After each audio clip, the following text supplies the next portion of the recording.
Welcome to Rising Stars, where Miriam Knight, publisher of New Consciousness Review, interviews exciting new voices in the world of progressive and transformational books, films, and ideas, who offer intriguing perspectives on life, the universe, and everything in between.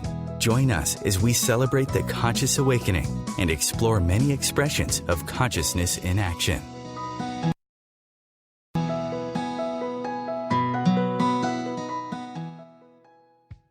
New Consciousness Review. I'm Miriam Knight, and our guest today is Robert Kopecky.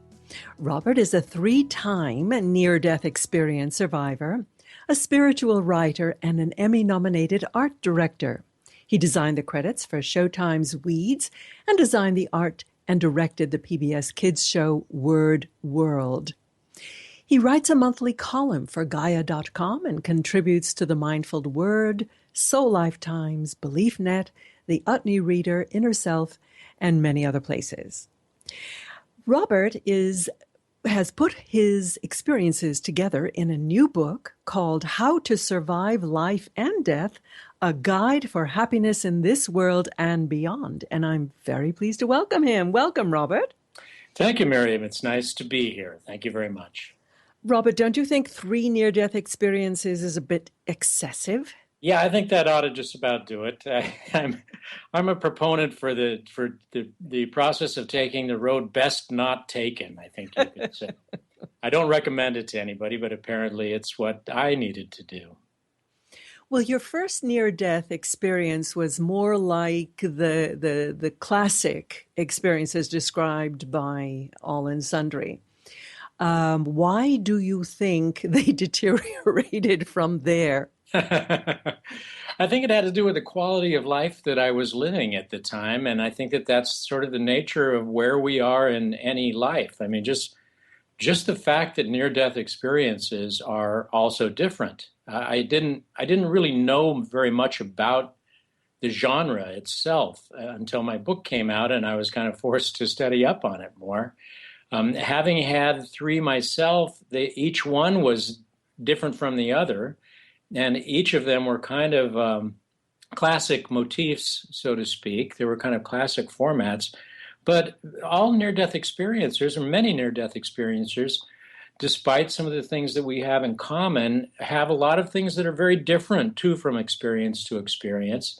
And so I think that probably for me, it was where I was in life. And I think that attributes quite a bit to our concepts of heaven and hell.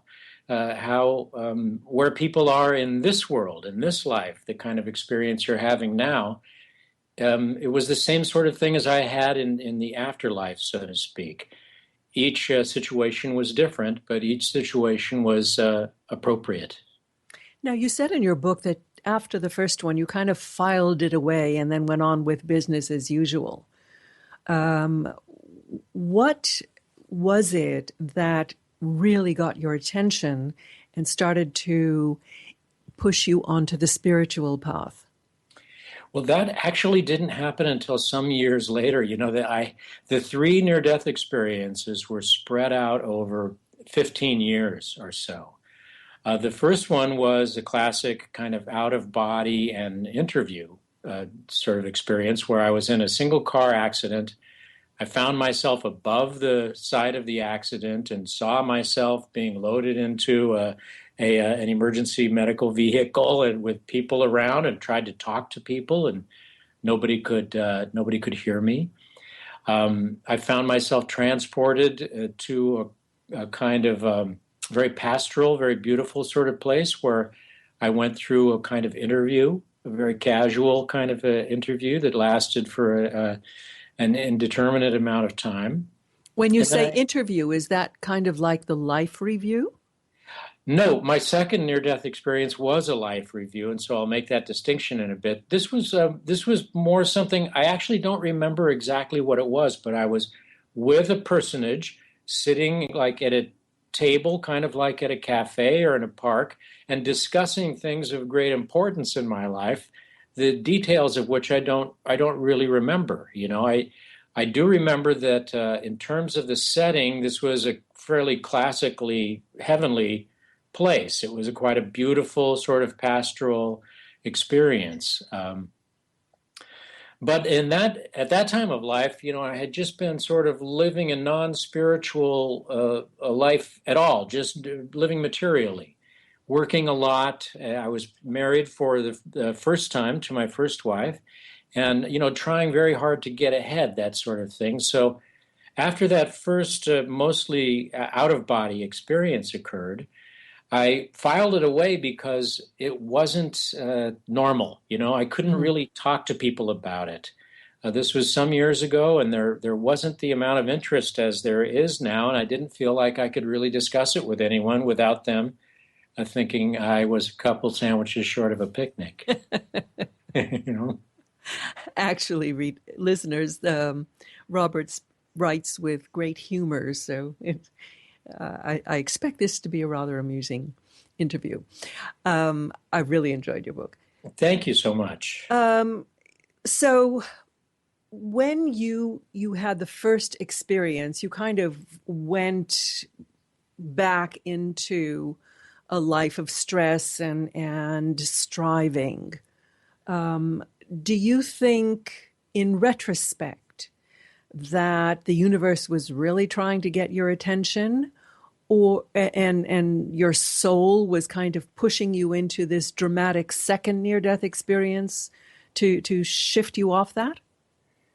Yes, I do. I mean, I believe that all of our lives have this interesting structure that certainly in retrospect we can see much more clearly than while we're actually living it. But I do think that one thing my experience has taught me is that our soul requires a death experience for our own spiritual evolution. And I don't mean to confine that solely to these actual terrible end-of-life experiences, but also those experiences that we have of sort of passing from one part of our life to another. Many people go through what you might call a dark night of the soul, where our lives as they are tend to sort of fall apart, and we experience kind of a death there too. I think our souls require that humility, that complete deconstruction of our ego self to be able to grow spiritually. So I still going into my second near-death experience, I hadn't really adopted a spiritual lifestyle whatsoever.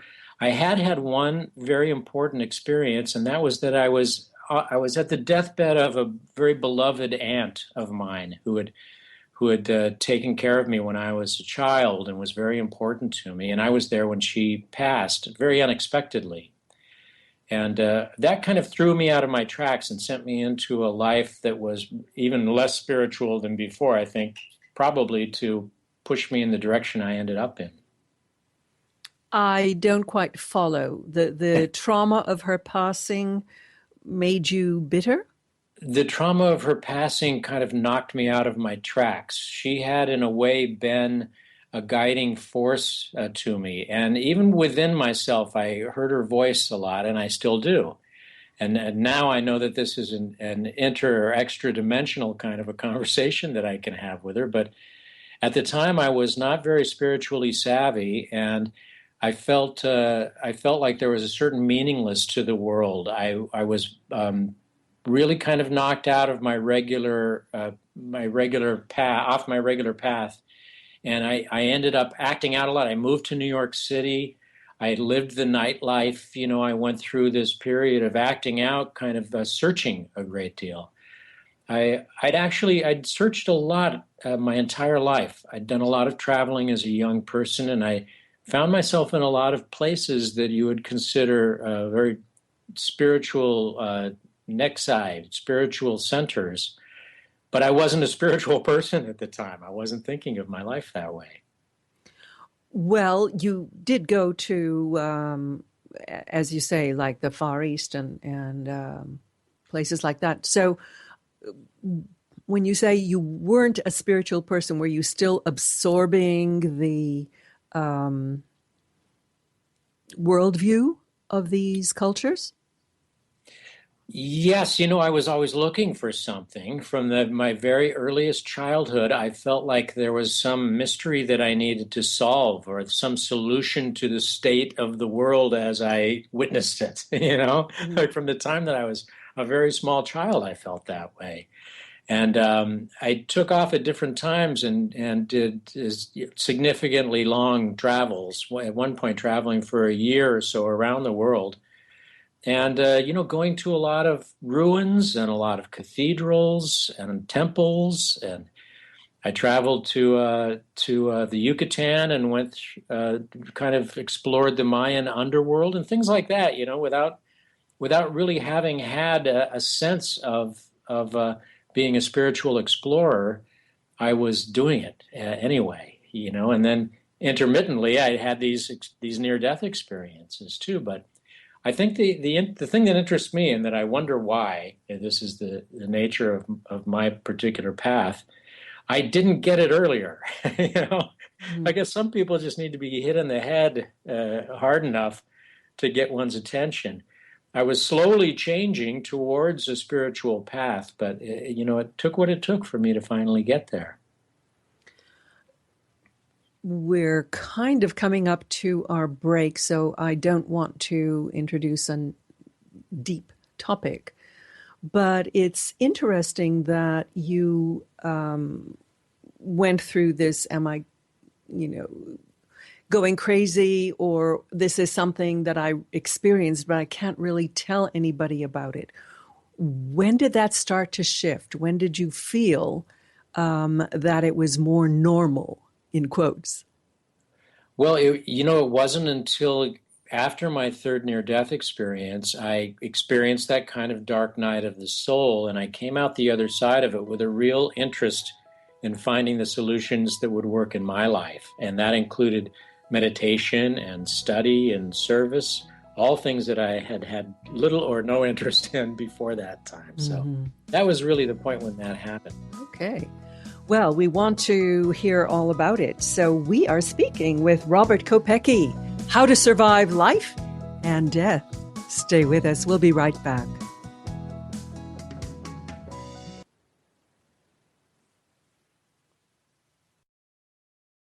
Free your mind. Expand your soul. OMTimes Radio. IOM FM. Are you trying to get from point A to point B and need a little advice? Connect with the counselors at OMTimes Advisors. Whether you're looking for a life coach or a spiritual intuitive, the advisors participating at advisors.omtimes.com were carefully chosen based on their gifts, skills, and professionalism. OMTimes Advisors, connecting you with the best advisors in the business. Do you have time to read that inspiring book or that blog post you've been meaning to get to? In your busy world, how do you improve yourself and keep your life going? I'm Lisa Kay, and my Between Heaven and Earth radio show can transform your life just by listening. Be uplifted with inspiring topics, positive stories, and ideas that really work. Between Heaven and Earth radio is conscious living for your soul, every Wednesday at 4 p.m. Eastern Time. Hi, this is Sylvia Henderson, intuitive life coach and energy healer. Are you ready to elevate and rise way above your normal? Be sure to listen to my show, Intuitive Transformations, on OMTimes Radio, Sunday evenings at 9 p.m. Eastern. Get the inspiration you need to transform your life.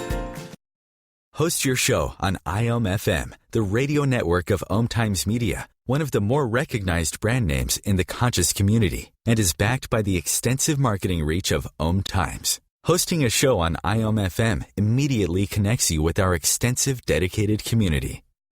The cutting edge of conscious radio, OMTimes Radio, IOM FM.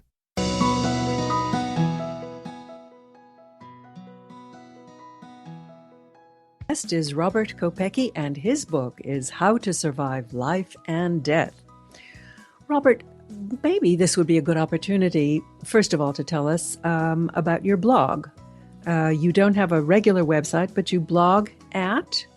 It's called Art, Faith, and the Cocoa Lion. RobertKopecky.blogspot.com. And as you mentioned, too, that I write for Gaia and for The Mindful Word and Soul Lifetimes as well.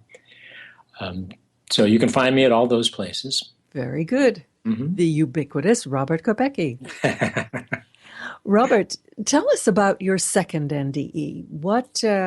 How did that move you along on your path? Oh, sure. That you had mentioned the life review format or motif of near-death experience, and that's what my second one was. I found myself in the middle of a very bright white cloud. So in that sense, it was heavenly, as in terms of the kinds of imagery we think of heaven in. And out of the middle, I was never alone. I wasn't alone in my first near-death experience, nor was I alone in my second one. But I never met the personage that was actually with me. I felt like they were behind me and supporting me and very benevolent.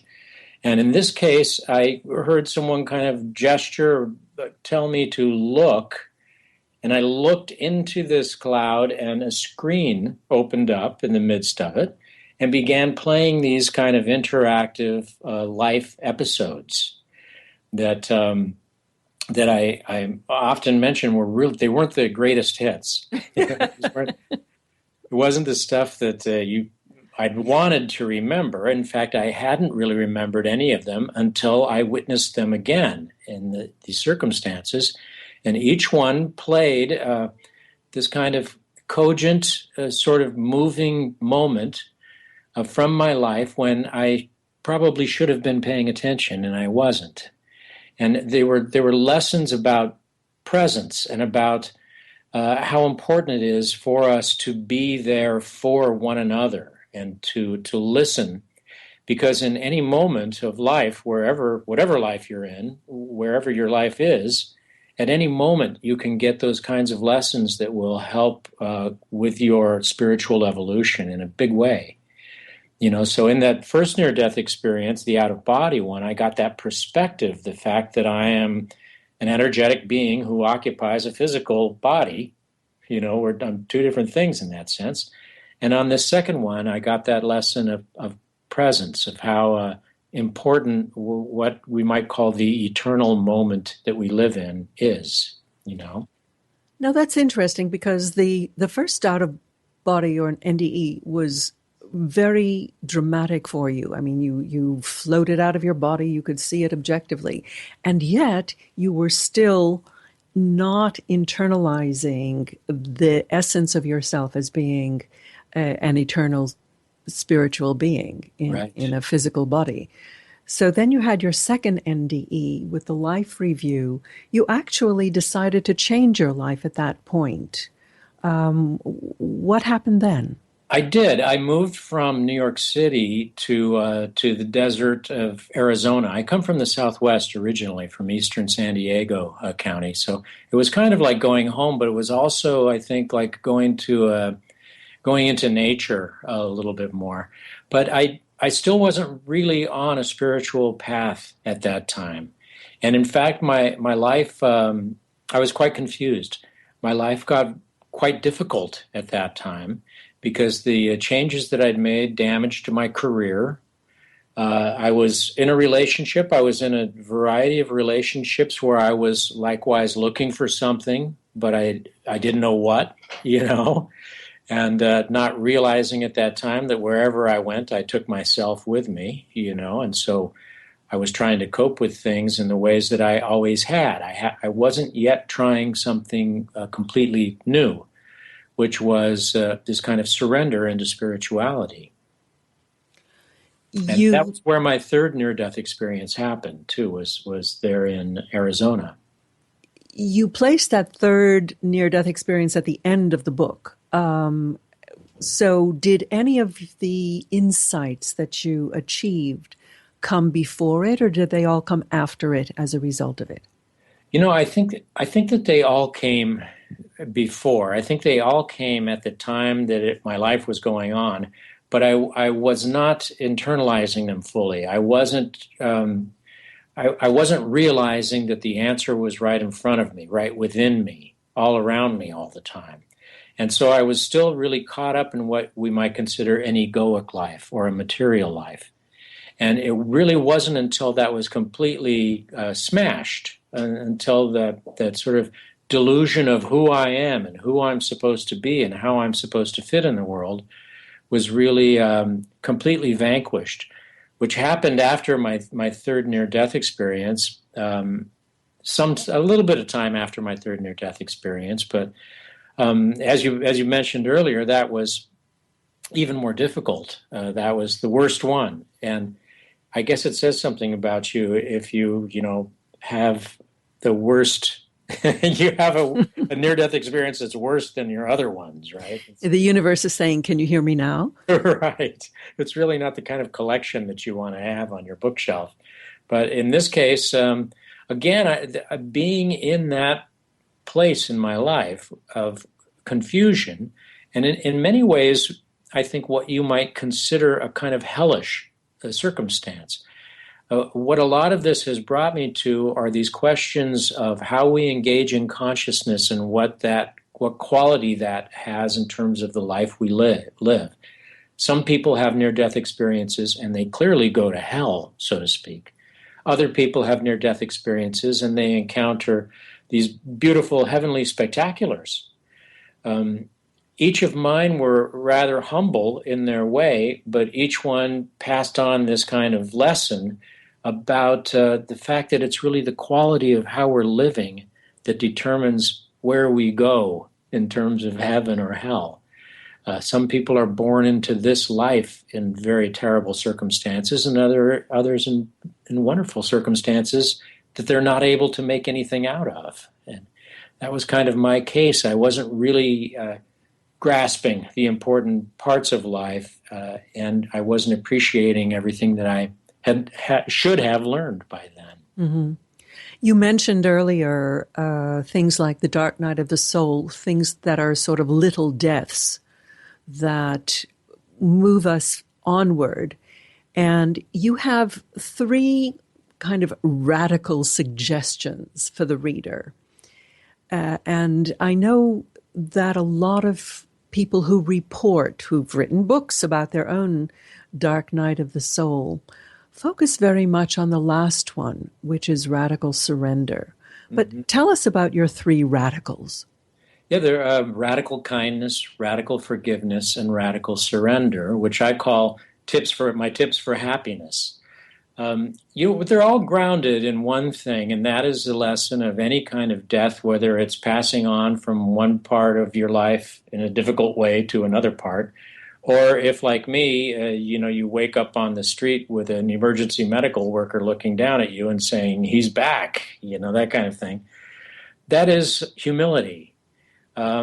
These experiences, these kind of soul death experiences, deliver us to a place of utter humility, where there are no more vestiges of all of those expectations and judgments that we have about our material or ego life. And it's that place of complete humility that we're really able to move on from, that we're really able to grow in an exponential way spiritually, I think. So those are all necessary for the 3 tips for happiness that I have. The first one being radical kindness, which I like to propose as a challenge to people to try it out during the course of a day or two, and just what it sounds like. Be as absolutely kind as you can be to everyone, no matter what station they are in life, whatever role they're playing in your life. Complete strangers or your boss or whoever, and watch what happens. It is truly astounding the way that your life will transform as you become connected to this kind of underlying network or fabric of kindness that is alive in the world. It's really astounding. So I like to pitch that to people to give it a try. I really enjoyed reading those sections about radical kindness, because it's very much like the Golden Rule. And even though many people and many religions pay lip service to it, it really tends to be only lip service. Oh yeah, well the golden rule I do think of in terms of the Tao or karma as well too, with this kind of life path that we set out for ourselves that we engage in. But radical kindness, it even goes a little bit beyond that, I think, because when you actually try it, the amazing thing about it is that there is like this conspiracy going on that you never noticed before. I had it happen to me in such a dramatic way that I almost had to pinch myself. It seemed so crazy. I tried just being extremely nice to people, and the next thing I knew, I was meeting these people. It was as though I had known them my entire life. I was actually being moved to the front of the line, so to speak, in situations, at the market or something like that, or when I'd be thinking about something that I didn't know very much about and I was wondering about, somebody would offer exactly the piece of information that I was looking for. That kind of crazy thing. You may notice at times when you have that going on, you have that kind of mojo going in a situation, somebody may be a complete stranger. You look them in the eyes and they look back at you with this understanding and this kind of profound friendship. Like, there you are, there you are. Okay, I can talk to you. Mm-hmm. And I discovered that it is such an amazing thing. It really kind of goes beyond any experience that I had had in life up to that point. So this radical kindness or personal expressions of love are sort of priming the pump for the play of synchronicity in your life. Absolutely, yeah, where these meaningful coincidences occur with so much resonance that you know that they can't be completely coincidental. And the more open then you are to them, the more often they happen. And radical kindness, of course, helps in a big way for radical forgiveness, which is necessary in those situations where you aren't able just to simply share love with other people because usually something bad is happening. Mm-hmm. Somebody's doing something or has done something bad to you or that you perceive as being bad that's difficult. And what do you do about it? You either... No, exactly. Well, let's explore that when we get back from our break. We are speaking with Robert Kopecky about his book, How to Survive Life and Death. Stay with us. We'll be right back.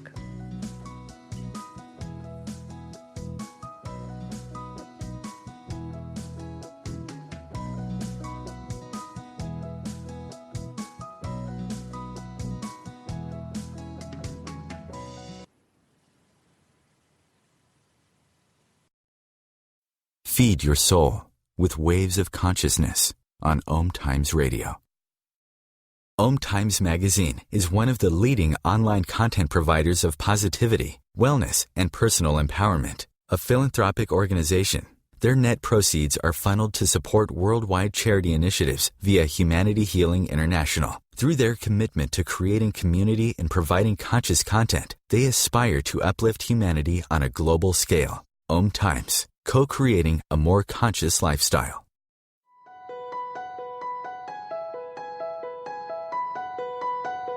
Hello, I'm Miriam Knight of New Consciousness Review, inviting you to my new show where I interview the rising stars of the conscious awakening.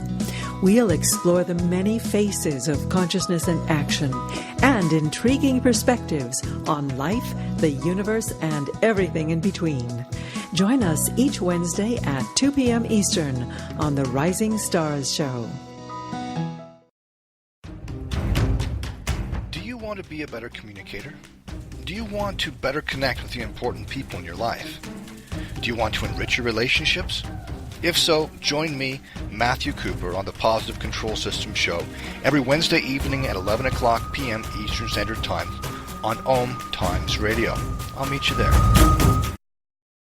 Being a radio host on IOM-FM allows you to build your show on a rich platform with the power of the internet to fulfill your outreach goals and connect with a very specialized and global online audience, unlimited by time and distance. OMTimes Radio will provide you with web relevance, a recognizable conscious brand, and with the standard of excellence that has accompanied every single OMTimes endeavor. Host your show with OMTimes Radio Network. The Real Conscious Connection. OMTimes Radio. IOM-FM.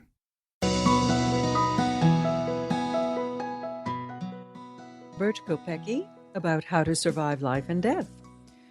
Robert, let's talk about the L word. What, in your understanding, is the nature of love? Well, in my understanding or in my experience of it, love is like a dimension unto itself. It's like a quantum field of being, so to speak, where all the wonderful things that happen in one's life issue from, grow out of. Uh, Even bad things that happen are generally because of a lack of the presence of love. So underneath everything and flowing through everything, and if we open our hearts to the perceiving of it, there is this field of love flowing through everything and around everything all the time. That's why radical kindness works the way that it does, is because you just engage in it and it begins to make aspects of your life manifest out of love. And other people are aware of it because it's a very real thing. And it extends to everything from clothing to architecture to food is probably the way most of us think about it. One always knows that the most important ingredient in a good meal is love. And it's a real thing. It's a real tangible thing that the more we engage in, the more solutions it will supply us in our life. And the more of these moments of fulfillment and purpose we'll come to discover. So why is evil and trauma and pain such a feature of the human experience? Is this a trick question, Miriam? No, I'll tell you something about my 3 near-death experiences that I really want to pass on to everybody, because I'm not going to get into the real specifics of each one. I do in the book a little bit more, but the real takeaway to this is that I was engaged in consciousness after, the quote-unquote death each time. So there was this experience of this field of consciousness, which I equate with love in many respects too. This kind of warmth and freedom and lightness and an aspect of intuitive intelligence that I felt completely a part of, as though there were no obstacles or boundaries between me and this larger kind of loving mind, right? So to me, that's what underlies all of this. That's what's before and beyond this life and runs through it with such power. And it ends up being the degree to which we're able to engage in it that creates our ability to find purpose and find meaning in life, People have gone through bust up or relationships. They will find themselves really in a very dark place without love. What advice have you found useful to get people over that hump? Yeah, the pain and the evil and the difficulty in life is really a human experience. That's kind of my point in talking about the field of consciousness. That field of consciousness and love is there always. That's what I experienced.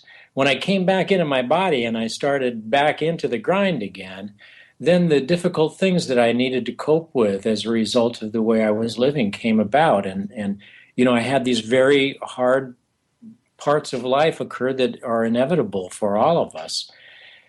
A big way of coping with it is the identification of the experience across the board with everyone. So that, like my second tip for misery loves company. Well, we all experience all of these difficult things, regardless of whether we want to or not. They're inevitable. And that's kind of the basis of radical forgiveness, too. It's not as much fun as radical kindness because it's when things are hard, when things are going badly.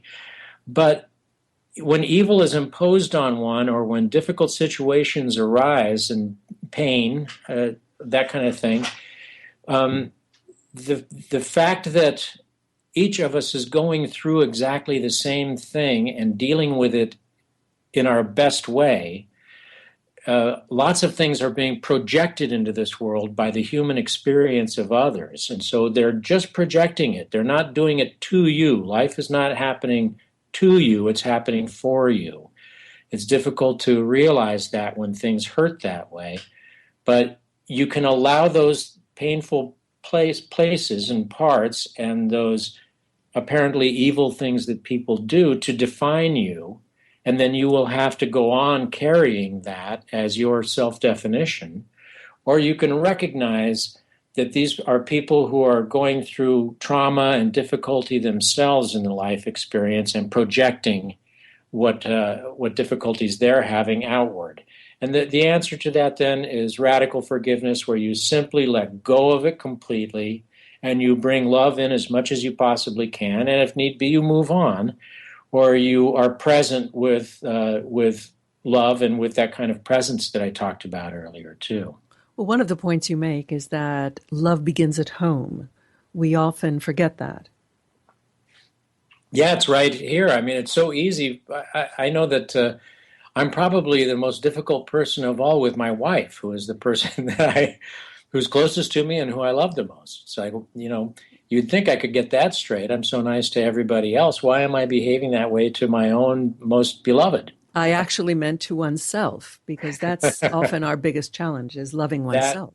That is very, very true. And that's one thing about radical forgiveness, too, that slipped my mind right there, too, is that that's often where that begins. In a way, we hold things against people because we're holding them against ourselves, I thought that was a really good point, that we're actually projecting until we can release it from ourselves. We're holding it in our own energy field and we don't let it go. Right. Yeah. And we forgive for our own benefit, not for the benefit of the other person. Right. Yes, absolutely. And we're all, the kind of situation that I just described about what people are going through and how oftentimes they're just expressing their own psychic trauma. It doesn't matter whether you're there or somebody else is there. That's true for myself too. I have all of this stuff in my history and all of these experiences that I carry with me too, and I can't hold them against myself, so to speak. I need to radically forgive that. This is my human condition. I'm actually a lighter than air, effervescent, energetic, spiritual being inside of this body, and this body goes through these kinds of difficult experiences in this life. Mm-hmm. And you also mentioned that a sense of humor doesn't hurt in getting through it as well. No, it's pretty essential, I think, I'm curious, after all of these traumatic near-death experiences, did you develop what people would call a psychic sense or intuitive sense? Yes, and I think that I'd always had that, and of course I'm a big believer in the fact that we all have that sixth sensory capability all the time. I think that there's even plenty of proof of it out in the world, whether it's from just ESP experiments to the Global Consciousness Project to your very own experiences with synchronicity and the like. The fact that you can be thinking of somebody and they'll telephone you right then. We're all at a quantum level, so to speak, connected very intimately and very immediately with one another and with all of life, so that we really can sense and can hear in many ways the voices of the world, the voices of all the creatures. The experience of Mother Nature as an expression of consciousness globally. Yeah, I think that we're opening up. So many people in the world are opening up to this expanded consciousness.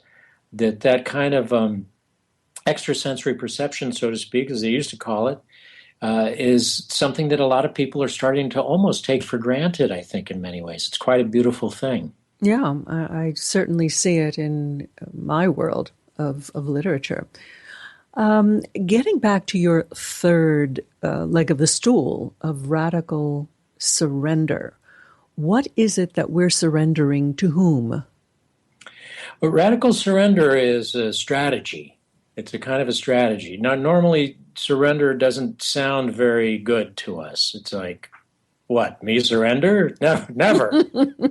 How dare you suggest such a thing? But with the case is that, life is a lot bigger than any one of us, certainly much, much bigger than me. And most of my pain in life came from this false belief that I in some way could control it. Now that's not to say that there isn't cause and effect, and I don't reap what I sow like everybody else. There aren't things that I can do that will result in more beneficial effects. But at the same time, it's a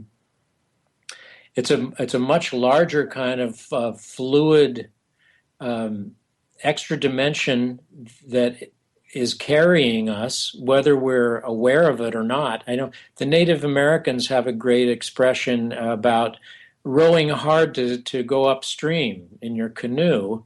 You're getting tired out, and what you should do is just turn around and take your oar out of the water, because it will carry you in the way that you're meant to be going, right? And the flow of your life is carrying you all the time, in the same way that plants grow and animals live, and the sun goes around the earth, as they used to say, So surrender is really surrender of the illusion of control or the attempt at trying to control, rather than just getting into the flow of... Yes, absolutely. That's correct. And I think Einstein had a great saying about how we have a choice to make, whether this is a benevolent universe or not.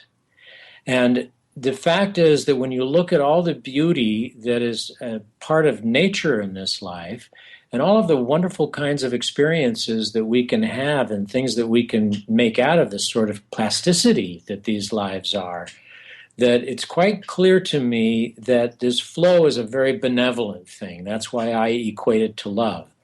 If I open my heart and I surrender my urge to control my life into this flow of love, and I follow that, I allow that to guide me and to point me towards what actions I should take, then my life just has this kind of construction that I could never dream of myself. Things happen in a much better way than I could ever make them happen. Well, you've got somebody rather more wise at the helm. Okay. Yes. We're going into our final break. We'll be right back. We're speaking with Robert Kopecky about how to survive life and death. Be back soon.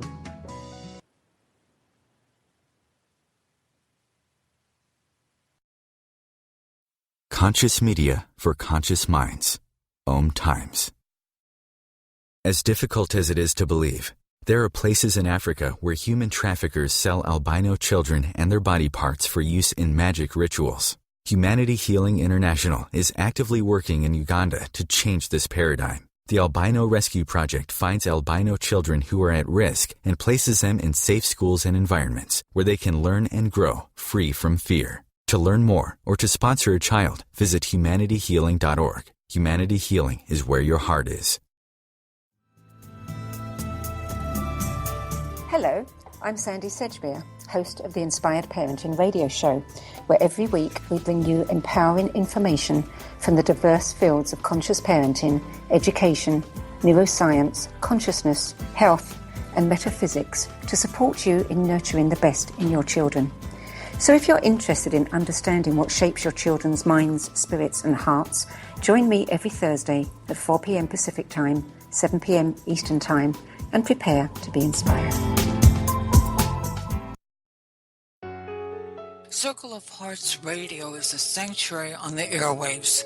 Join me, Grandmother Elia, in the circle on Sunday, 2 p.m. Eastern as I share information to both enlighten and nourish your soul. Host your show on IOM-FM, the radio network of OMTimes Media, one of the more recognized brand names in the conscious community, and is backed by the extensive marketing reach of OMTimes. Hosting a show on IOM-FM immediately connects you with our extensive dedicated community. Your conscious connection to a more mindful world. OMTimes Radio. IOM-FM.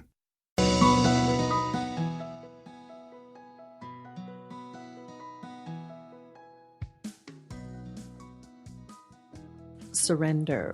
What tools have you found serve you the best to develop your sense of connection? Well, certainly meditation is a big part of my practice and a big part of whatever kind of sane-sounding realizations I may have come to after all these knocks on the head that I received. The Do you do it every day? I do pretty much every day, yeah. And here in the East, where it gets so cold, it's been so cold lately.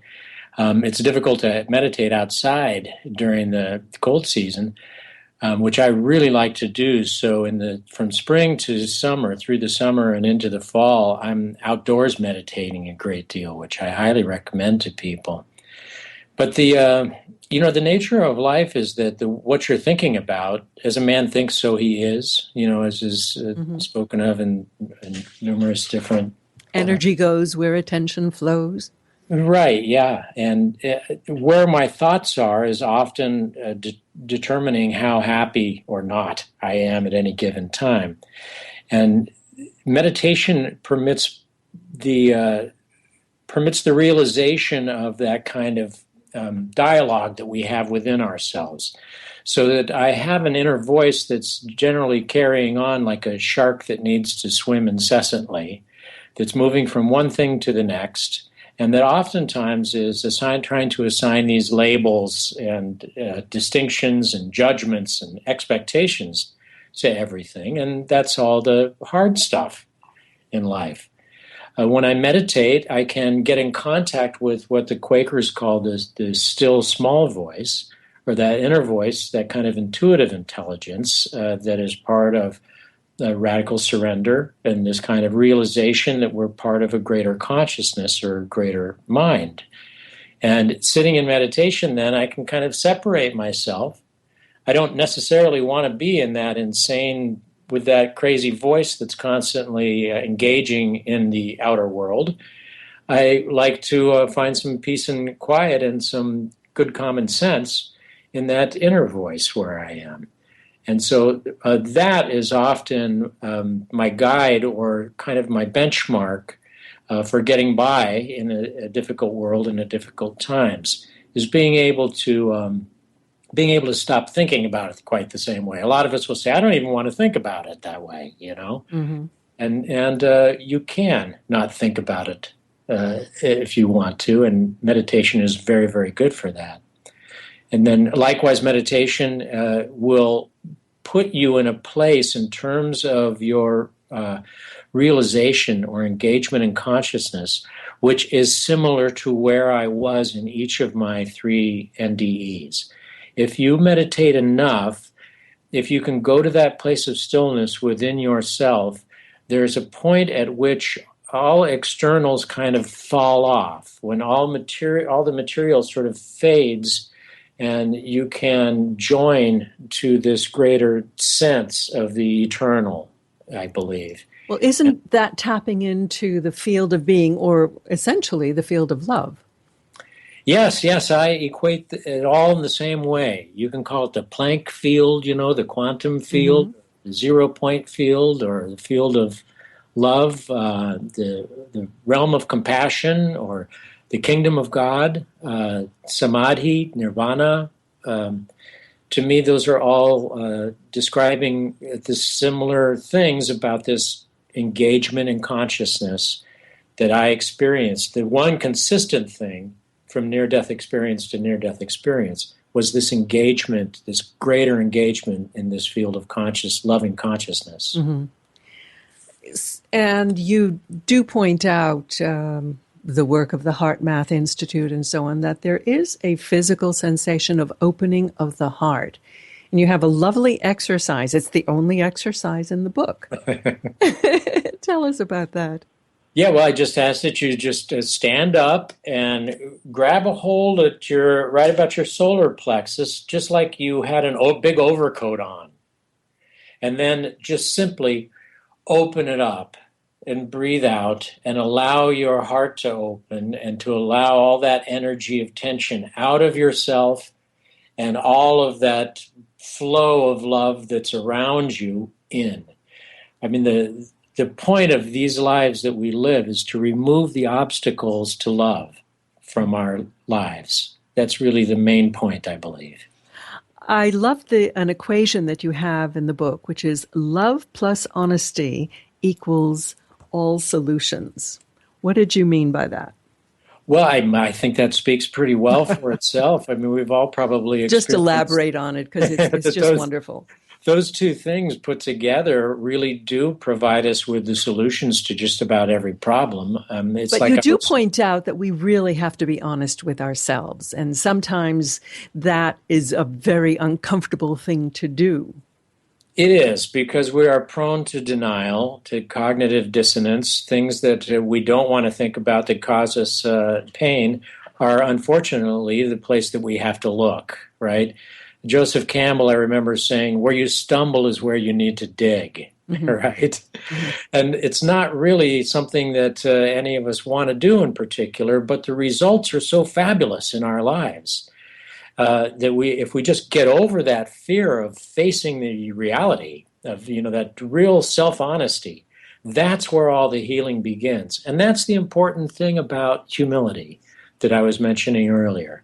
That place of that complete humility that we equate so often with something bad or with losing or something, that's derogatory in our lives, it isn't at all.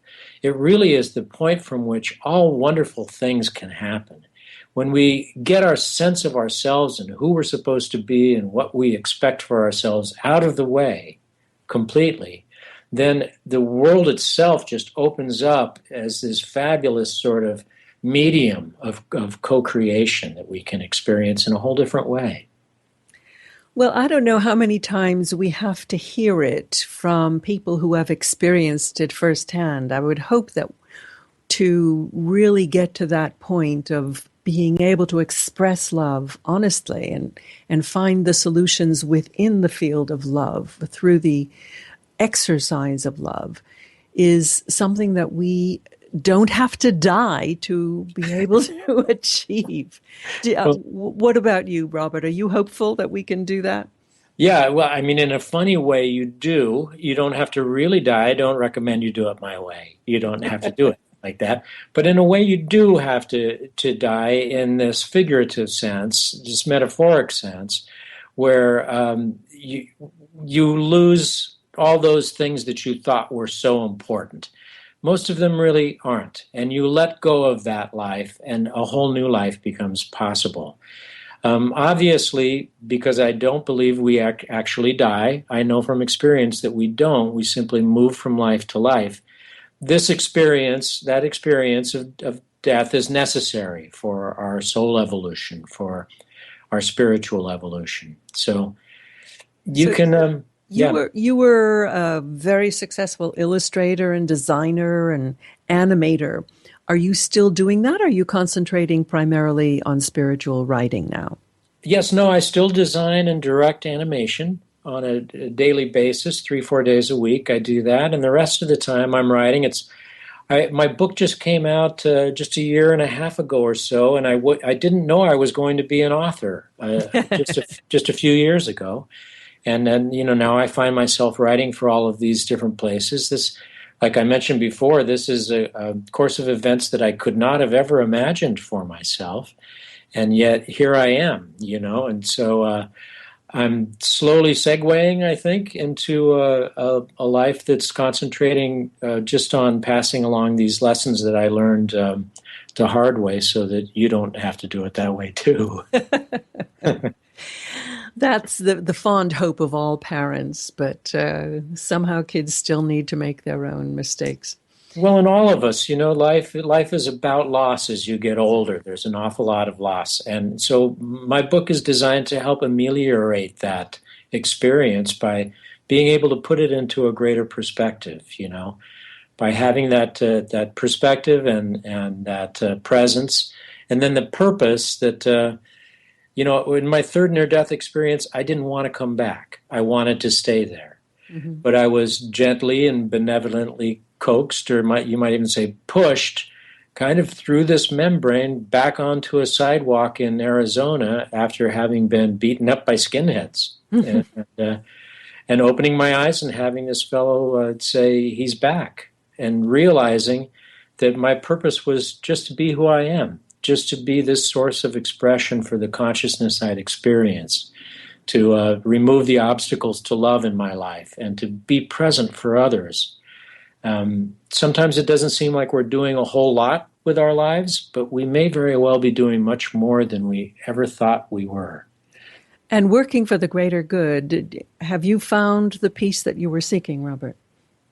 Yes, I find it all the time. I find it every place I look, and a lot of it has to do with experiencing life by using my heart first, and not that running dialogue that I have in my head, by experiencing that intuitive intelligence that arises from within when we're seeking that peace within ourselves.